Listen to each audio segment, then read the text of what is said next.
Hello everyone, welcome to ACE Online and welcome to daily current affairs session. So before going to the detailed discussion, so there's lot of notification has come recently, RRB JE, SSC JE, and then we have NABARD exam, IBPS notification has come, RRB NTPC notification was out. So try to attempt those exams whatever relevant for your preparation and try to as soon as possible get a job, right? So you should be financially independent as well, it should not take too much time as well to prepare, right? So this is just a small suggestion for you all. These are all the articles that we are going to discuss today. First one, Bharatiya Bij Sahakari Samiti Limited. So this is a new cooperative society established by the Ministry of Corporation Affairs. So this is part of economy. Second one, Mumbai Ahmedabad high speed rail project. This has been a long project, I mean this has been launched way few years back, but still this is going on. Yesterday it was mentioned in the press information due to some pooling of land, we will see this as well. This is part of again economy as part of infrastructure, right? Then Indo-China border dispute, India-China border dispute, this is of international relations. And then we have satellite based toll collection, so this is again part of economy. Then we have Gaganyaan mission, we will see a detailed discussion about it. So this is part of science and technology, right? So these are all the articles, 5 articles we are going to discuss today, and then we have factual pointers as well, right? So very good evening one and all. Let's start with the first article, that is about Bharatiya Bij Sahakari Samiti Limited, right? The context is, okay, before going into the context, let's understand the present condition of farmers who are using the seeds, right? For any agriculture field to have a proper productivity, I mean higher productivity, the farmers has to use the new seeds, new as well as quality seeds, right?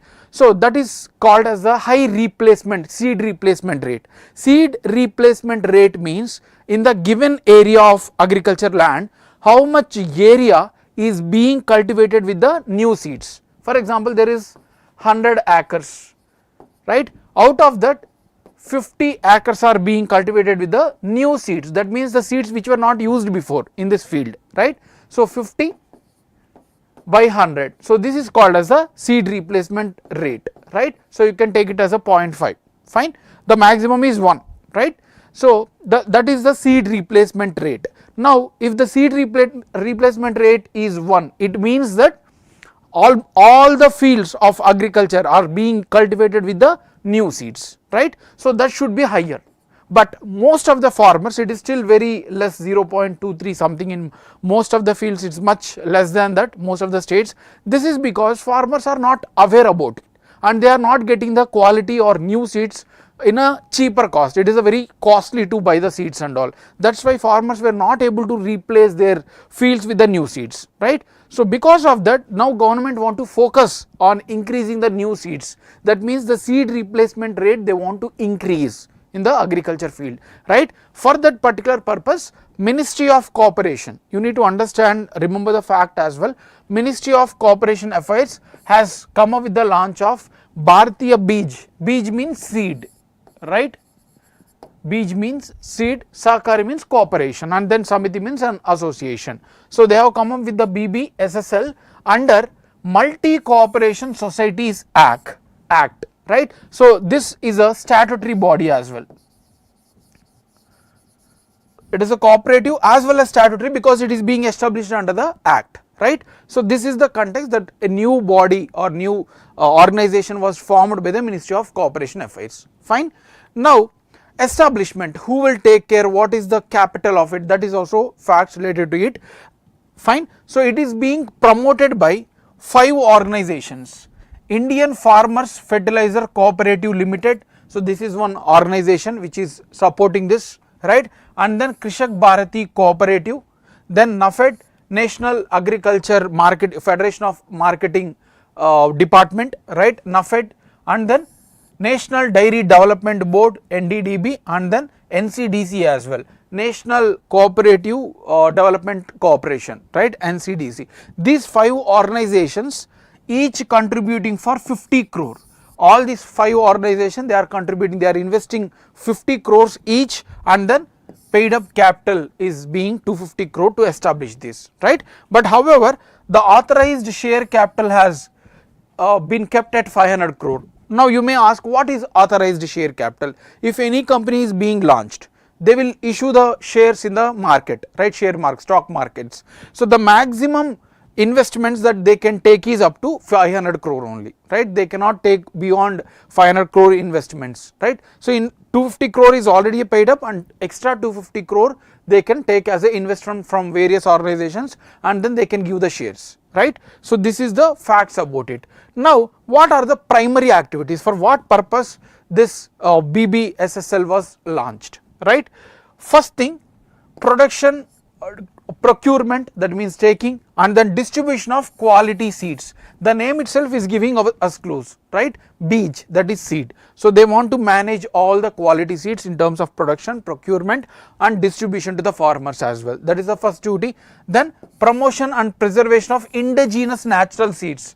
There are many seeds which are being taken from other countries, and some seeds may not work, right, and we need to give lot of money to the foreign markets to buy the seeds. That's why this organization want to promote the natural seeds, and that too of country. Indigenous means it is of origin from the India, right. So this is the second duty of it.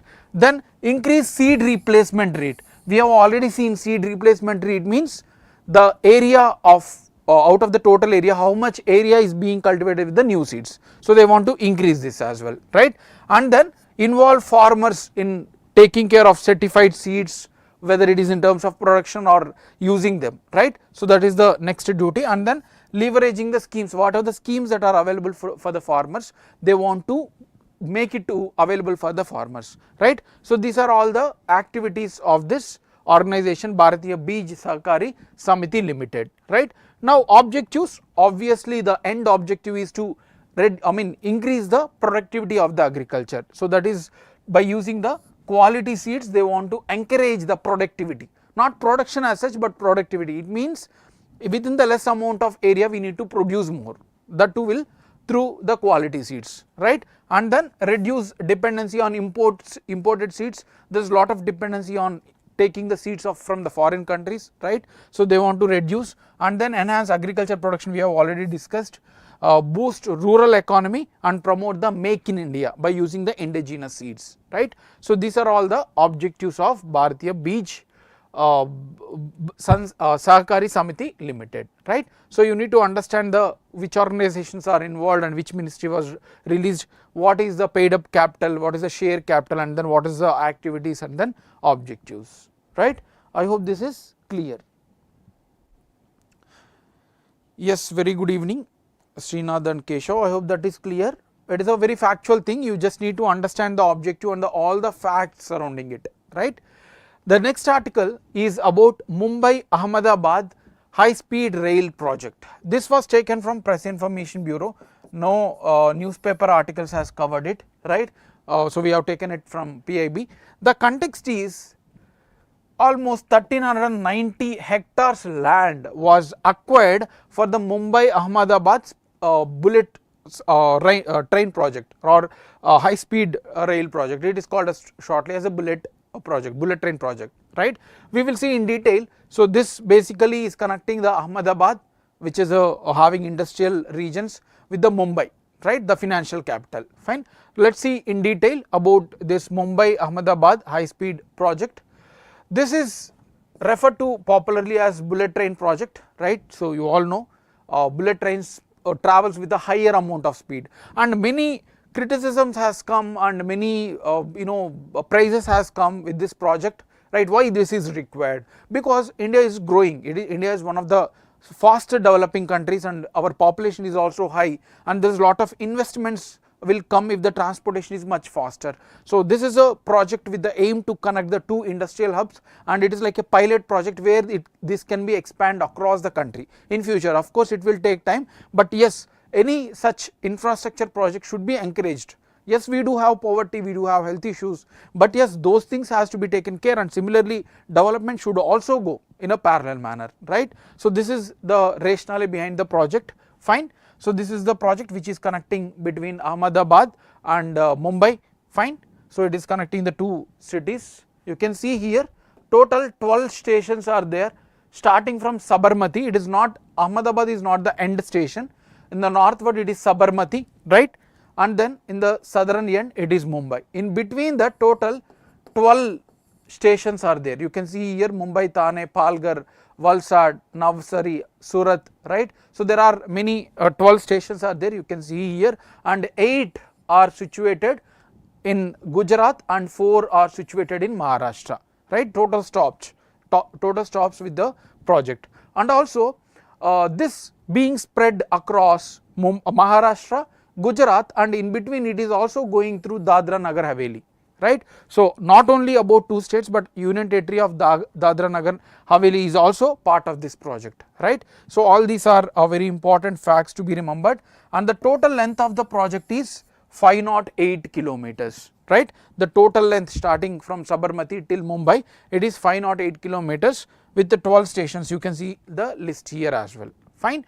And this takes, usually it takes much higher, like if you want to travel for 500 kilometers, you can divide it by 6, approximately 10 to 12 hours it will take, right. But now once this is implemented, from Ahmedabad to Mumbai it hardly takes 2 hours 58 minutes. So it is around 3 hours you can reach the final destination, that too with the 12 stops, right. So you can see how faster it is, fine. It travels approximately 350 kilometers per hour.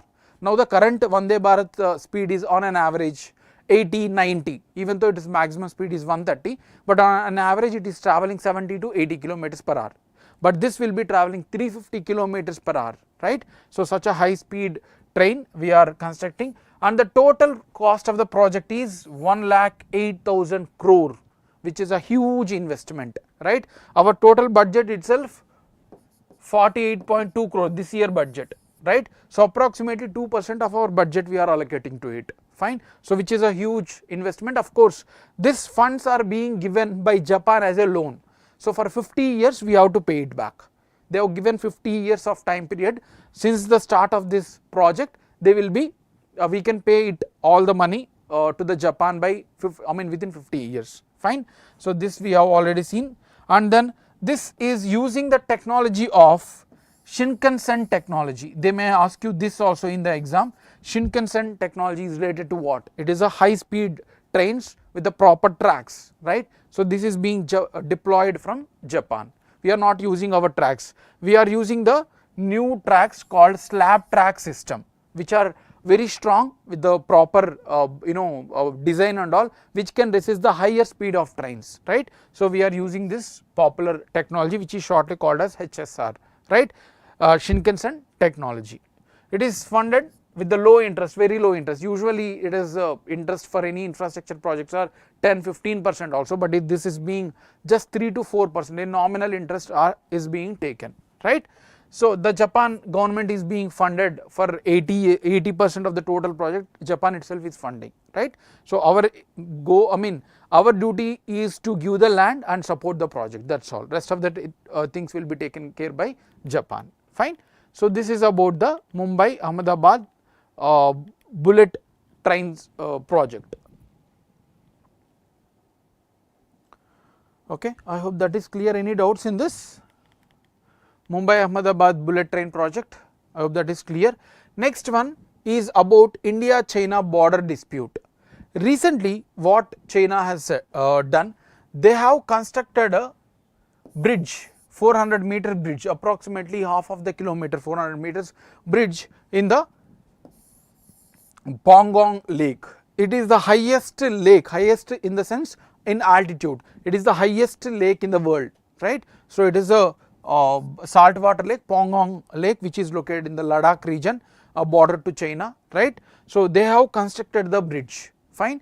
So this is the territory illegally occupied by China in 1962. We had a war with China, right. India-China war has happened in 1962, and they have occupied this territory illegally. Some part of Ladakh is still in the hands of the China, right. So that's why, see, you can see here the border thing. Here we have Aksai Chin region. This is actually before 1962, this was a part of India, but now they have occupied this. As we were not able to ready for the war in 1962, China has defeated us and they have occupied this territory, right. So here in this region we have the Pongongso Lake.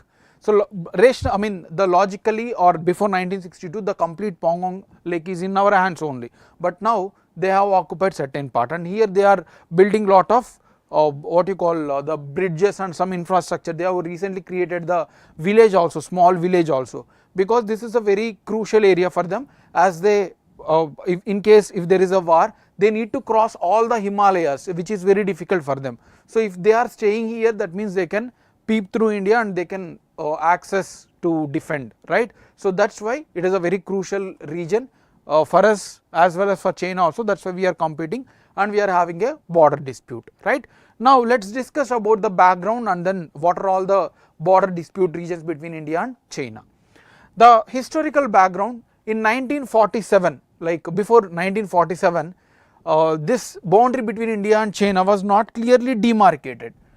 Tibet region, which is actually border with India, was not part of China earlier. It was occupied in 1950 by China. They have annexed Tibet in 1950. Before that, it is a separate autonomous region, separate country under the Britishers as well. Britishers are also having influence and they have demarcated the border. Still there was a dispute, right. So China-India border was not demarcated properly even before the independence, and in 1947 when we got the independence, we were having a dispute with relation to the border. So it was not settled. This was the fault of the Britishers. They went away by giving up all these things, right, without any settlements. Fine. In 1950, China has occupied Tibet and that become a much bigger issue, right, because China was not having border with India. Unless until there is a Tibet, there is no border for us with China. Earlier Tibet was a separate country. So as they annexed the Tibet, right, then it became forefront the dispute between India and China. Fine. And in 1962 we had a war, right. They have attacked India with surprisingly, we were not expecting, Jawaharlal Nehru and our cabinet minister was not expecting this, but they have attacked and they have taken control of Aksai Chin, right, as they are much powerful, much larger population, larger military at that time, we were not able to defend it, right. So after 1962 both the sides met many times and they have fixed the line of actual control. Line of actual control, you can see here the yellow one here, the yellow one here, this is the line of actual control. This is the international boundary of between the China and Nepal. So here we don't have any border. So this is the all the border which is line of actual control. Here Bhutan is there in between, right. So even though our boundary is not yet settled, but tentatively we have accepted that we will maintain status quo until the dispute is resolved. We will take this as line of actual control, right. With Pakistan we are having the line of control. Line of actual control is with China. Fine. Now the line of actual control is divided into three regions. You can see this is the western region, this is the western region, this is the eastern region and this is the central region, right. So here, so three regions are there within the line of actual control: western sector and then middle sector. You can see here this is the middle sector and then eastern sector. In the western sector, India considered Johnson line, which was demarcated in 1865, right, including the Aksai Chin. So this is the Johnson line. We consider Johnson line is the actual one, and China claims that McDonald line of 1899 is a true border. McDonald line is actually given here, they themselves has demarcated, right, with the Chinese influence and all. So that was, they accept that and we accept Johnson line, which considered Aksai Chin and all the Arunachal Pradesh, all these are part of us, right. So this is actually the reality one and they are not accepting it. They have done something changes and then they have proposed something else, McDonald line, but actual one is the Johnson line, right. And middle sector there is no dispute. Between Himachal Pradesh and Uttarakhand there is no dispute between India and China. It was completely almost settled except one or two places, almost all the thing is undisputed one. Then we have the eastern sector. Eastern sector completely this side and they claim all the Arunachal Pradesh as part of theirs, right. So this they claims that all the Arunachal Pradesh is part of them. Many times whenever our Prime Minister or any of the dignitaries visit the Arunachal Pradesh, they come up with some political statements and all, but it is completely historically also there is no proof that Arunachal Pradesh was part of Tibet. It is completely under the control of India only, but still they claim that Arunachal Pradesh is part of theirs, right? So it is a still disputed one. There are many instances where they have came into the dispute in this region as well. So this here is McMahon line. There are two lines already, that is Johnson line, which India consider as a actual border, and McDonald line they consider it as a actual one, and in the eastern sector it is McMahon line, right, which was accepted by India, but still they are not accepting this. Fine, it has signed under Shimla agreement in 1914, right, and China rejected it. It was given by the British at that time itself, McMahon, right, who has demarcated this, and we have accepted it, but they did not still accept it. It was done in 1914. Fine. So these are the dispute regions between India and China. Fine. So we have to see how it moves. Fine. Any doubts in this? Okay. Let's move to the next article, that is satellite based toll collection. Satellite based toll collection. The context is our Ministry of Road Transport, Nitin Gadkari, has announced the new GPS GNS based toll collection, right. Let us understand the present toll collection. You might have seen, if you are driving the car or any four wheeler, so you might have stopped at the toll plazas, and then there are RFID tags. Through radio frequency they automatically deduct the money from the vehicle, right. So for example, if you are passing, let us say this is the toll, right, and you are traveling here, and your destination is just here. Even if your destination is just behind that, you need to pay the toll. So you are just traveling for 100-200 meters to the destination, but still you need to pay the toll, right. So this is the present criteria, and there is one more issue with this fast tags, where the RFID tags are being deducting the money. There is a lot of accumulation, especially during the festival seasons and then some election times. There is a lot of vehicles which got stuck, and RFID tags are also sometimes not worked, and the vehicles got for a longer distance, they got stuck, right. So this is the problem with this fast tags, which was introduced in 2016, and it was made mandatory from 2021 January. Right. So earlier, now also we are using the fast tags, but the issue is that one is congestion, right, and then it is not based on the distance that we travel. It is just about if you are passing through any point, you need to pass it, you need to pay for it, right. So this was the system, existing system with the fast tags. Now replacement we have already discussed. This is because congestion. You can see this is a photograph of the issue, the traffic during the festival times, right. So this they want to remove. Now in case of satellite based toll collection, what they are going to do? Now based on the distance, an equipment will be connected, an electronic device will be connected to the the car, whatever the four wheeler. So an electronic device will be connected to the vehicle, and then highways will be geofenced. Geofenced means there is a sensors where it will exactly measure the length based on the satellite, using the satellite. There is a lot of satellite systems ISRO has launched. So we will be putting geofencing all the highways, the length will be noted. So you, for example, you are traveling with this distance. So this is what the distance you have covered, and whatever the distance you have covered, right, from say from this point you have traveled from here, and then you have reached to your destination, your home after roaming. So whatever the distance you have traveled, there will be sensors, right, and then to note the how much which points you have passed away, to calculate the distance, the electronic device will be connected to the what you call the four wheeler, right, and then they will know what exact distance you have traveled. Based on the distance they are going to charge the fee, right. So it is not just about if you are passing this one, right, it is not going to charge, rather they are going to charge based on the distance that you travel in that particular day, right. So this is the new one which we are going to start.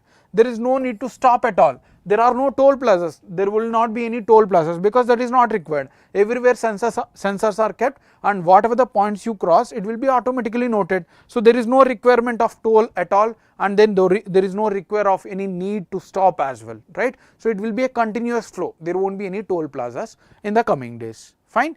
So this satellite, we are already having the large constellation satellite, the NAVIC, the 7 group of satellites we are using it. Anything over India we can calculate the distance. So this satellite is already there in the sky, so it will automatically measure, and the unit which is connected to the car is called as on-board unit, right. On-board unit will be fixed in the 4-vehicular, and then accordingly they will measure, right. So any doubts in this? This is a little bit conceptual in nature, right. So software will be there, and whatever the entire length, we have already discussed these things. Is it clear about the satellite based toll collection? I just need confirmation, is this clear?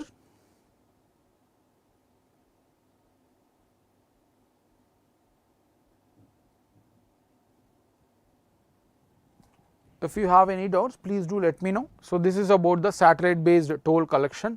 Now we are moving to the Gaganyaan mission, the last article for today. Great, thank you Ranjan. So Gaganyaan mission, the context what it has in news is one of our 4 Gaganyatris. So there are 4 people who were declared in February that these 4 people will be reaching to the space through our GSL with the whatever the satellite that we are going to launch, fine. So those names are already declared: Prashant Balakrishnan Nair, and then Ajit Krishnan, Angad Pratap, and then Subhanshu Shukla. This was asked in one of the state PCS exams. They have given 5-6 names, and then they have asked who are going into the space, right. So anyway, the context is one of this person out of this 4 will be traveling to the International Space Station with the help of NASA, right. So they are going to travel. Even before Gaganyaan, one of the persons out of this 4 is going to reach out to the International Space Station. So this is what the declaration has been made. So that's why we are discussing this Gaganyaan mission. So what is this Gaganyaan mission? The Gaganyaan mission is, the objective is to make the humans to place in the International Space Station, right. So many countries have already sent, like NASA or China or even Russia, they have already sent their persons to the space, but India has not yet tested. So Gaganyaan mission is to test whether we can launch the humans into the space, right. So this is the objective, and they are going to stay for 3 to 7 days. It is not exactly fixed, but tentatively it is 3 to 7 days they are going to stay in the space, right. So this, the placement of this satellite is going to be placed. Of course they are going to sit and whatever the work they are going to do in the satellite itself, satellite will be much bigger one, right. So this will be placed in the lower Earth orbit. That means if this is Earth, say for example we are standing on the Earth, from here we are going to 300 to 400 kilometers. So this is the lower Earth orbit. From the surface it is 300 to 400 kilometers. So they are going to be placed in an orbit, and then they will roam around the Earth for 5 to 7 days approximately. It can be changed, right. So the immediate aim is to demonstrate whether we can undertake the human space flights, right. So we are sending lot of devices and all to exactly know the condition, but if humans reaches to space, they will exactly know what the condition is, and then accordingly we can plan our missions as well, right. So this is the objective, and there are few components within Gaganyaan mission. What are all included? That is a very important for us to know, right. First one is GSLV. Earlier it is called as GSLV, Geosynchronous Launch Vehicle, but now it is called as Launch Vehicle Mark III, right. Earlier it was called as GSLV Mark III, but now it is called as the LVM3. So this is a rocket. If you want to place any satellite, see here, this is the satellite, right. If you want to place this satellite in the orbit, the rocket has to be there, right. So rocket is the one which will push and then keep the satellite in different regions wherever we required, and it has 3 stages. First one is core liquid boosters. Here the engine is to use liquid fuels, and then we have strap on boosters, right. This is solid one in the second stage, solid fuels we are using, and then in the upper stage we are using the cryogenic engine. We will discuss the cryogenic engine also, what actually cryogenic engine is. So here liquid fuels, and then in the second stage we are using the solid fuels, and finally in the the upper stage we are using the cryogenic. So basically it is a 3-stage space vehicle, right, which will be kept in the geosynchronous transfer orbit.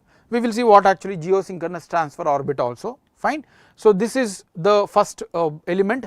The third stage will be using the cryogenic engine. We will see in detail about the cryogenic engine. So just know that in the third phase, upper phase, it is not the lower phase, because this cryogenic works under the very low temperatures. We will see, then you will understand after discussion, right. And it has been designed to launch any of the communication satellites, this LVM3, fine. GSLV delivers satellites into higher elliptical orbit. Usually if it is lower Earth, that means from Earth, if it is 300-400 kilometers, it is lower Earth orbit. We are using the normal rockets. This GSLV or LVM3 can launch for much more, 35,000 kilometers far away from Earth. So, but still we are using it because this is more safer and bigger, fine. Now you need to know about the geosynchronous transfer orbit also. Let us understand here, if this is the Earth surface, this is the Earth surface, and once it is launched, you immediately, it won't exactly placed in the orbit. Assume this is the Earth and the orbit has to move like this, fine. So exactly it won't be launched in the same place. First it will be launched near to us, and then it will increase the orbit, and exactly see here. So it will be first put in the near place, this is the nearest one, then it will take exactly the diameter that is required. This is called as the geo transfer orbit. After that we will achieve, this will keep on rotating. After few days it will exactly achieve this one, finally it will be rotating like this, right. So this is a very important to understand, geo transfer orbit. First we will place here, and then it will achieve the diameter required from which orbit, and then slowly it will take the actual complete diameter or radius that is required to orbit, right. So this is called as a geosynchronous transfer orbit, which we will be launching it. Next, second component is test vehicle abort mission 1, TVD1. So we need to also think about the failure, right. So when you are launching humans into the space, that means you need to think about the failure also. What will have to be done if there is a failure, right. In case of that, we are also using or testing a vehicle. In case of there is any failure, how the 4 persons can escape from it. For that also we are conducting a test. It is a single stage liquid rocket. So it will be a satellite, and then there will be a box where they can escape, they can come out of it, right. So this is also part of the mission, but finally this won't go into the space at the end, but this will go after some time, right. So even before launching the final Gaganyaan satellite, this will be tested. This was already tested and still testing is going on, just in case of failure how we will manage, fine.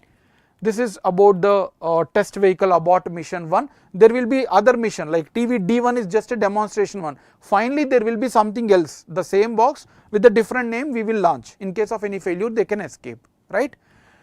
So the payloads, all these things will be there, whatever instruments required. So in this TVD1 there will be a instruments that is required, and then other one will be box where the astronauts will sit and they can escape from it, right, in case of failure.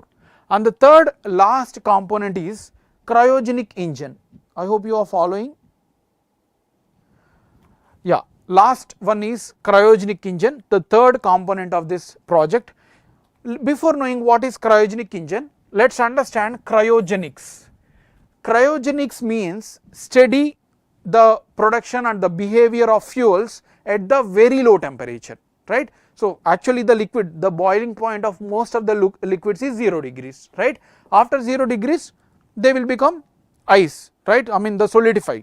But many of the liquids, not many, or some of the liquids, they will remain in liquid until minus 200, minus 150 degree temperature also, right. So those liquids, about the study of those liquids which can maintain the boiling point at very low temperature like minus 163, minus 160. So you can see here, even at the low temperatures they can still maintain a liquid form, right. So study of those type of liquids are called as the cryogenic engine, right, or cryogenics, fine.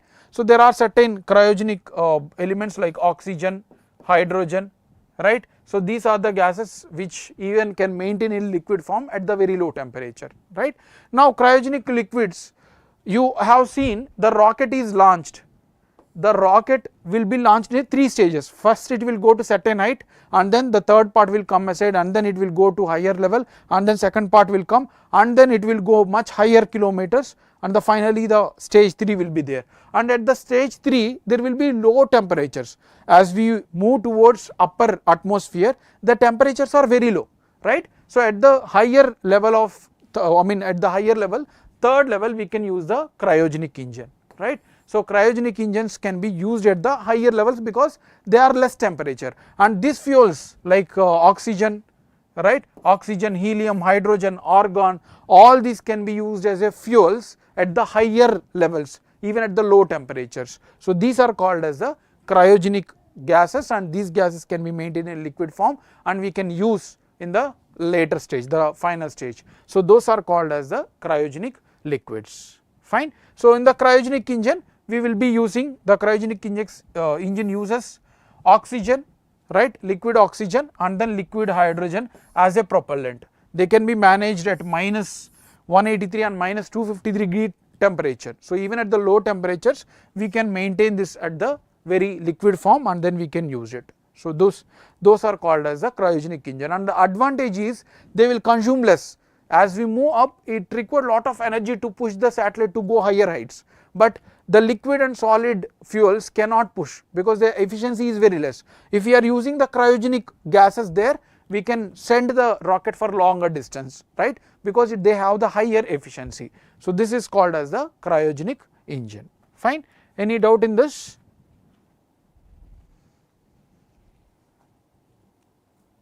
Any doubts? So that is all for today. We will see some factual pointers before solving the questions. First fact is Ministry of Education has launched the National Apprenticeship and Training Scheme, NATS 2.0 portal, right. So you remember, this is not actually developed by Ministry of Skill, rather it is given by the Ministry of Education. Many students will confuse in the exam. This has been already asked in many of the exams. National Apprenticeship and Training Scheme was launched by which ministry, right. So this is Ministry of Education, and for what purpose? The purpose is to train the youth with the skills, right. Skills is the most required to get the job, right. So because of lack of skills only, most of the people are unemployed. So to train them, and this Skill India specifically on youth, the National Apprentice and Training Scheme portal was launched, right. And this is being launched under Apprentice Act. Apprentice means those who are trained with the skills, the manual skills, right. So this is being trained under Apprentice Act, and this will be offering to all those persons who are graduated diploma students and vocational certificate holders. So whoever are having these certificates will be trained free on a free of cost, right. So they can ready for the employment. Okay. Next fact, terracotta pipelines has been unearthed from Kiladi, Shivaganga district in Tamil Nadu, right. So this was way back. Now we know that pipes are being used for water and many other transport purposes, but even some hundreds of years before, so Sangam age stayed between 300 BC, 3rd century BC, right, to 6th century AD.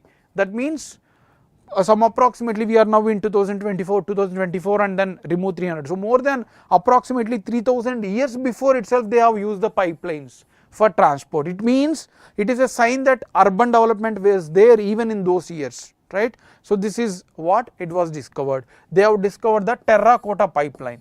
So the pipeline is made up of terracotta, like clay. It is not of iron and all, it is made of clay type, and this was discovered from Kiladi, or some locally it is called as Kizidi as well, in Shivaganga district of Tamil Nadu, fine. So it is like a water management system. So it means that there was a urban development even in the Sangam period, right. So this is what they are concluded, and this is located on the river of Vaigai river. Vaigai river is on the Madurai city, right, near the Madurai city, and this one was found on this particular river. All the facts can be asked in the exam. Next one, Martyrdom Day on July 31st was remembered of Shahid Uddam Singh. Shahid Uddam Singh. You all know about the Jallianwala Bagh incident. Many the Governor General has killed many of the devotees there in the Punjab, right, Amritsar region. Because of that Kal Baisakhi was festival going on, and without any warning, the General O'Dwyer has killed many hundreds of people there, right. So this was clearly seen with the eyes by Shahid Uddam Singh that day, and then he vowed, he promised that he will kill the Michael O'Dwyer, right, who was the then governor of Punjab, and then he actually killed in 1940. He went to London and then he killed, right. So we are remembering his sacrifice, fine. So he has also launched Azad Party in Chicago against fighting against the Britishers, right. So these are all the facts, and he was actually influenced by Bhagat Singh. Bhagat Singh was one of the great personalities in our Indian freedom struggle, and he was influenced by the personality of Bhagat Singh as well, right. So that is of today. Now let's solve some MCQs. First one is about cryogenic engine. So which of the following statements about cryogenic engines are correct? They are asking about the correct statement. So that means we are having 3 wrong statements. Let's identify. Cryogenic engines use liquid hydrogen as a fuel and liquid oxygen as a oxidizer, right. So here I think we have missed one point when we were discussing the cryogenic engine. Both hydrogen and oxygen are used as the liquid fuels, and helium is used as a oxidizer, right. So yes, so helium is used as an oxidizer, but here they have given us oxygen is using as oxidizer. Let's see next statement. Cryogenic engines operate at extremely high temperatures to achieve the high thrust. This is the second statement. Cryogenic engines are used in satellite launch vehicle due to their high efficiency and performance. So this is the third statement.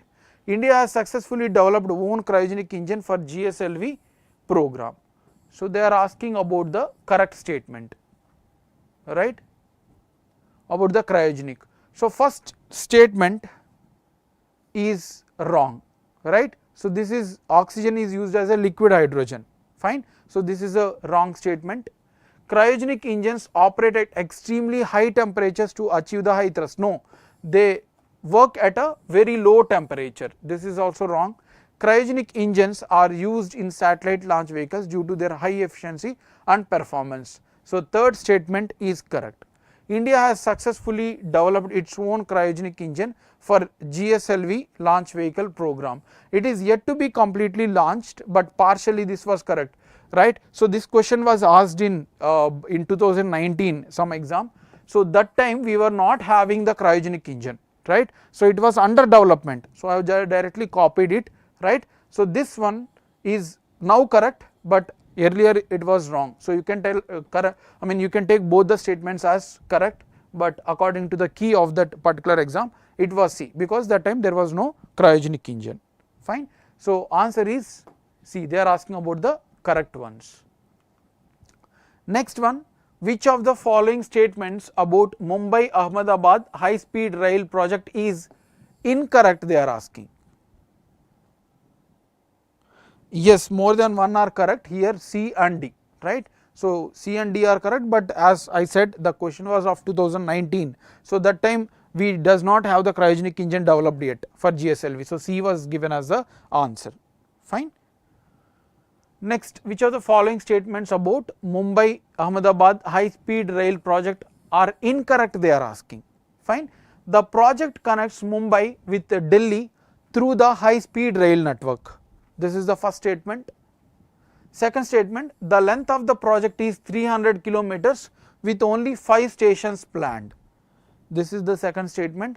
The project is completely funded by the Indian government with no external loans. This is the third statement. The trains will use diesel engines for propulsion. So out of these 4 statements, how many are incorrect? They are asking. 1 and 2 only, 2 and 3 only, 1 to 4 and 1 to 3, 4. So what is the answer for this? First one is wrong. It is not Delhi, rather it is Ahmedabad, that to Sabarmati. The length is not 300 kilometers, it is actually 508 with the 12 stations. So this is also wrong. 1 and 2, okay, 1 and 2 should be there. So 1 should be there, 2 in all there, right? And then third statement, the project is completely funded by Indian government. No, with support of the Japan as well. Third should be there, right? You can eliminate this as well. The trains will use diesel engines. No, it is Shinkan technology with the new type of engines. So D is the answer. Ranjan, Srinath and Keshav has answered it as correct. Next one, which of the following is not a primary activity of BBSL? Right, Bharatiya Bij Sahakar Limited, so the new company, right? Out of that, which one is not a primary activity? Not a primary, right? It is not about actual primary activity. Production, procurement and distribution of quality seeds, promotion and preservation of indigenous natural seeds, increase seed replacement and varietal replacement rates. Varietal replacement means using the new seeds. Development of new hybrid crop varieties. So what is the not a primary activity? First one, yes, giving quality in terms of production, procurement, distribution, promotion and preservation of indigenous natural seeds, this is also correct, right?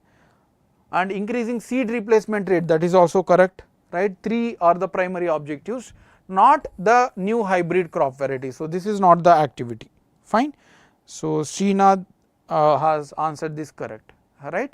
So no new hybrid, it is not about the new hybrid varieties, rather these are the primary activities. We have discussed in detail. Next one, how are the toll charges typically calculated in satellite based toll collection systems? How it will be calculated in satellite based collection system, how toll is collected? Based on the number of stops and toll booths, based on the distance travelled on the toll road, based on the time spent on the road, based on the weight of the vehicle. So how this toll is collected? So yes, very good, based on the distance that is travelled, right? So there is no time, all other tolls and all, fine. Last question for today, which convention resulted in drawing the McMahon line which China was rejected? McMahon line is in the Arunachal Pradesh border, right? So they have rejected, but through which convention this was launched? 1885 Johnson Convention, 1899 MacDonald Convention, 1914 Shimla Convention, 1947 Independence Convention.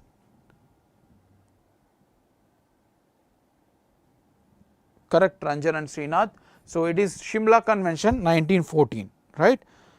So this is all for today's session. I hope you have enjoyed. We have a very good number of facts, so try to revise them. PDF will also be attached. Have a great evening. Thank you.